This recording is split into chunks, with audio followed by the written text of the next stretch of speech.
નમસ્કાર, હું છું માર્ગી. આપની સાથે હેડલાઇન્સમાં જોઈએ કેટલાક મહત્વના સમાચાર.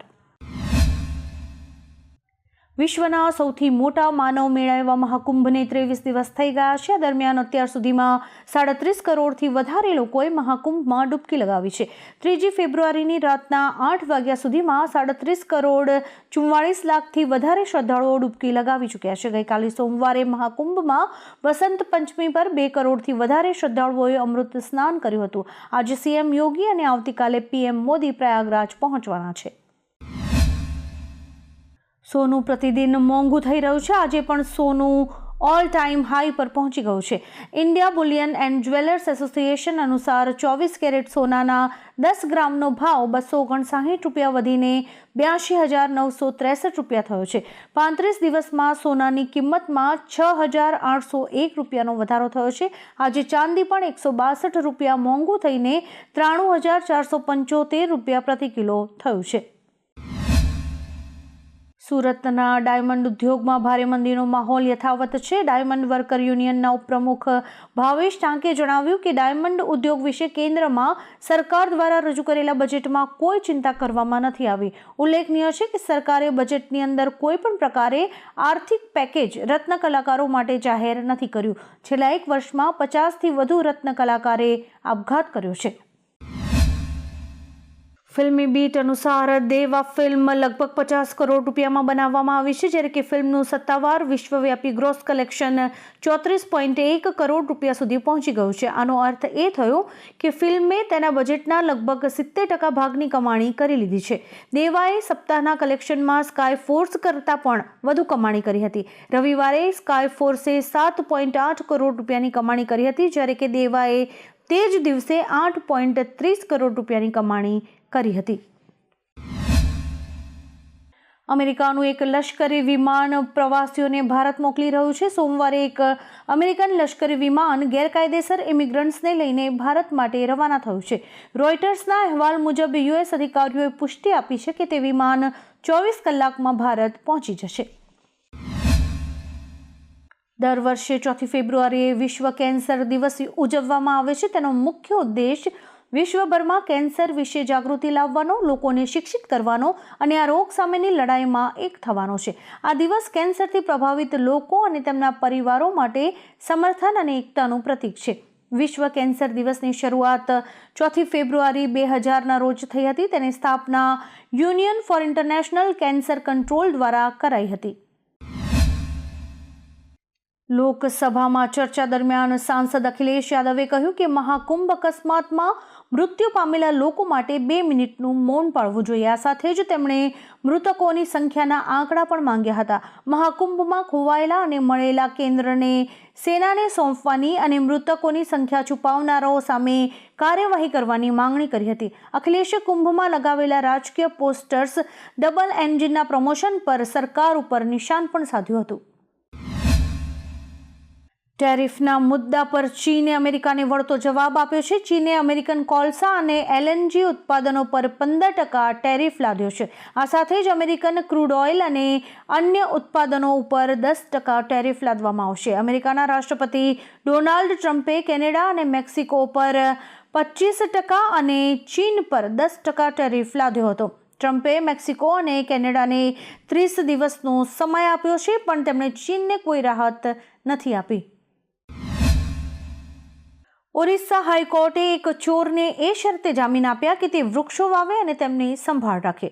માનસ નામના વ્યક્તિ પર 25મી ડિસેમ્બરે 2 લાખ રૂપિયાના વીજ કંપનીના થાંભલા ચોરવાનો આરોપ હતો. આ કેસમાં તેમણે જામીન અરજી દાખલ કરી હતી. આ સુનાવણી કરતી વખતે હાઈકોર્ટે ઘણી શરતો મૂકી હતી, જેમાંથી એક શરત એ હતી કે તેણે ગામની આસપાસ 200 છોડ વાવવા પડશે અને 2 વર્ષ સુધી તેમની સંભાળ પણ રાખવી પડશે.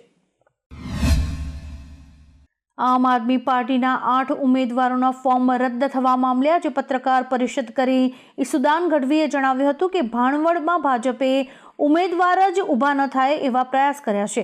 ભાણવડ નગરપાલિકાની ચૂંટણીમાં ભાજપના મંત્રી મુળુભાઈ બેરાના પુત્રના દબાણથી રિટર્નિંગ ઓફિસર દ્વારા ફોર્મ રદ કરવામાં આવ્યા છે. પુરાવાના નાશ પણ કરાયા છે. આ ઉપરાંત તેમણે કહ્યું કે ભાજપવાળા કંસના વંશજ છે અને તેઓ કોઈના પણ સગા નથી. સૂર્યકુમાર યાદવ રણજી ટ્રોફી 2024-2025ની ક્વાર્ટર ફાઇનલ મેચમાં મુંબઈ તરફથી રમતો જોવા મળશે. સૂર્યા ઉપરાંત શિવમ દુબેને પણ ક્વાર્ટર ફાઇનલ માટે મુંબઈની 18 સભ્યોની ટીમમાં સામેલ કરવામાં આવ્યા છે. મુંબઈ અને હરિયાણા વચ્ચેની ક્વાર્ટર ફાઇનલ મેચ 8મી ફેબ્રુઆરીથી લાહલીના ચૌધરી બંસીલાલ ક્રિકેટ સ્ટેડિયમ ખાતે રમાશે. નબળા પ્રદર્શનથી ઝઝૂમી રહેલા રોહિત શર્મા અને વિરાટ કોહલી પણ આ વખતે રણજી રમ્યા છે. ગુજરાતમાં યુનિફોર્મ સિવિલ કોડ લાગુ કરવાના એલાન બાદ ગૃહમંત્રી હર્ષ સંઘવીએ એક નિવેદન આપ્યું છે.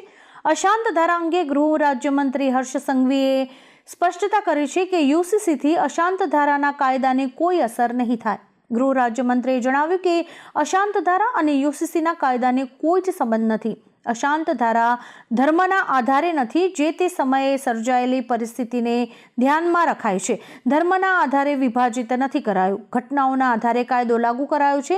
ઉલ્લેખનીય છે કે ગુજરાત એવું બીજું રાજ્ય છે જ્યાં યુસીસીનો અમલ કરવામાં આવશે.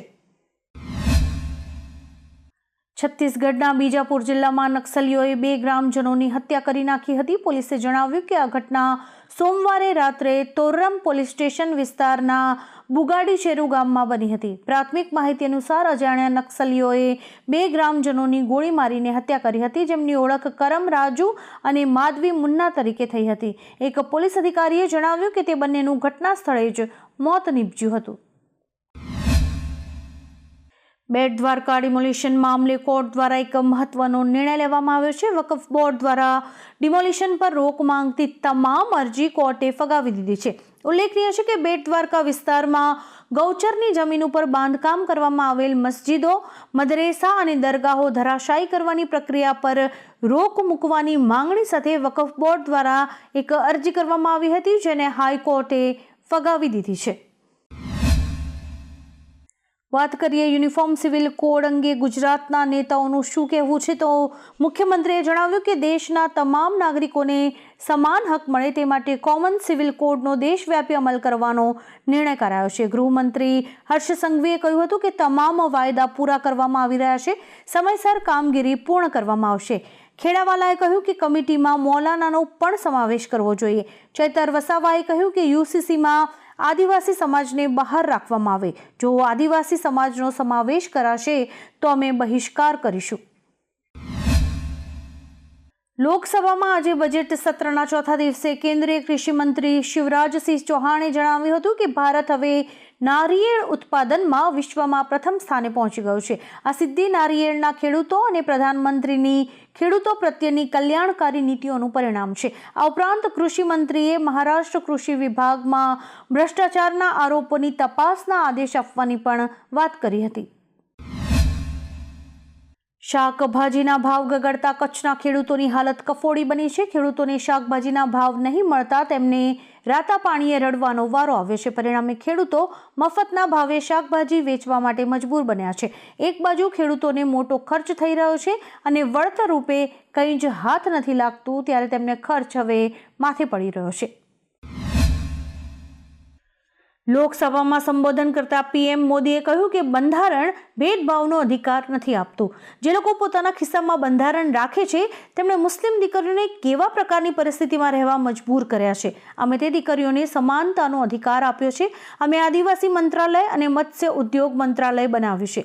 દેશનું દુર્ભાગ્ય છે કે આજકાલ કેટલાક લોકો ખુલ્લેઆમ શહેરી નક્સલવાદની ભાષા બોલી રહ્યા છે.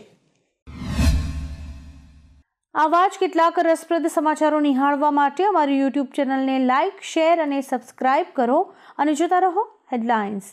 આ ઉપરાંત આપ અમને અમારા ફેસબુક પેજ અને ઇન્સ્ટાગ્રામ હેન્ડલ ઉપર પણ ફોલો કરી શકો છો.